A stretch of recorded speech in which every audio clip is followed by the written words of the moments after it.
Welcome, viewers, to another fabulous episode of Unapologetically Free. Now, today I'm going to share my experience of the day after I relapsed. That's right, I relapsed yesterday. Now, first up, it is not as bad as I thought because I only relapsed one time. That is to say, I did not go into a binging spree after I relapsed. So today, I woke up feeling quite tired, and the feeling of the sun in my chest is not as strong. But by and large, I don't feel very sucky today. In fact, I feel average, or maybe even a little bit above average. And the fortunate thing is, I decided not to further fab, which is something that I used to do in the past. So, in the past, I would go on this long spree of no fab, and then if I just relapse once, I'll tell myself, ah, forget it. And then I will just keep fapping and fapping and fapping, and this will cause all the benefits and all the brain healing to be washed down the drain, because one of the worst thing that you can do is to binge fab. Now, one of the things that I learned from this relapse experience is that it reconfirmed my theory that semen retention and brain healing follows from no fab.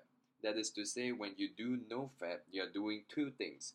Physically, you are doing a semen retention, but mentally, your brain is healing.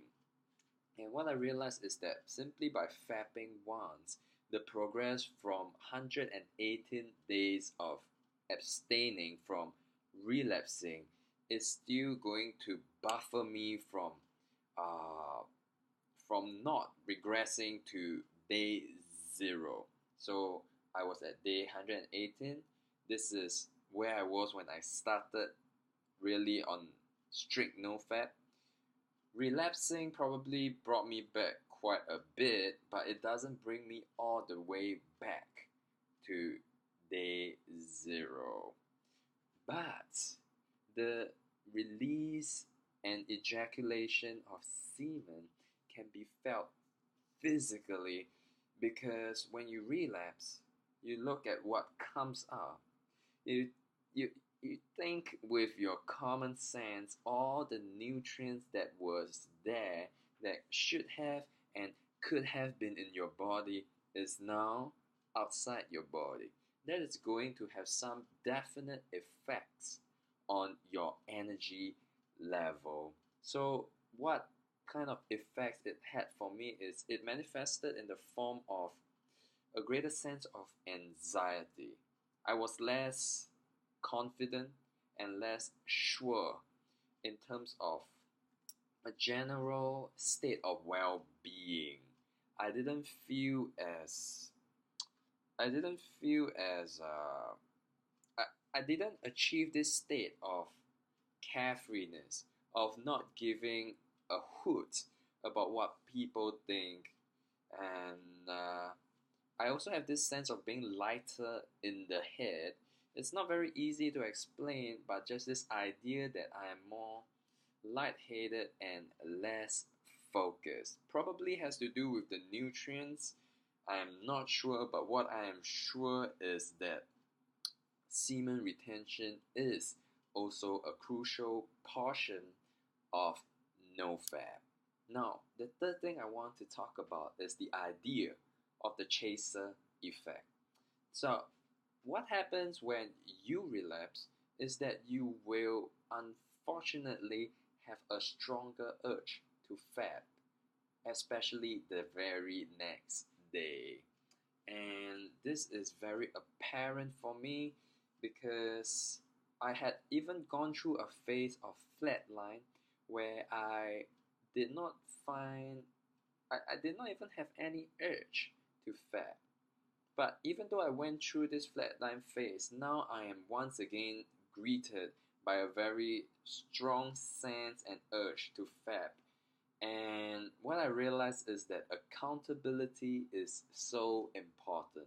By posting a video every single day, this is a very definite and public form of accountability. And I'm glad that most of you brothers and no fappers out there are very encouraging.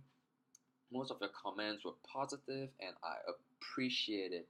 And it made me uh, think twice before fapping, because I may very likely fall prey to the idea of, since I have already fapped, I might as well fap again. And this brings me to one of the disadvantages of counting days when you are on no fap.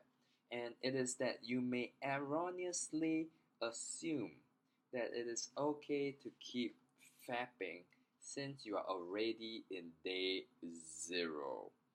Now, what you have to realize is that these days is just a way to keep track, but it's not a real measure of the healing that your brain is going through. Let me give you an example. So let's say I succeeded in day 115, day 116, day 118, and then suddenly I relapse. So day 118 I relapse, I'm now in day 0. Now, the stupid brain will try and tell you, since you're already on day 0, you might as well just keep fapping, because you have already lost 118 days and you're gonna have to restart the counter from day 0 to day 1 to day 2.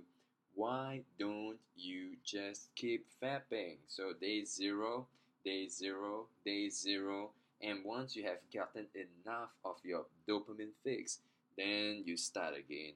But why this mindset is so dangerous is because if you binge fap, okay, you might just lose in 3 days what you accumulated over the past 100 days.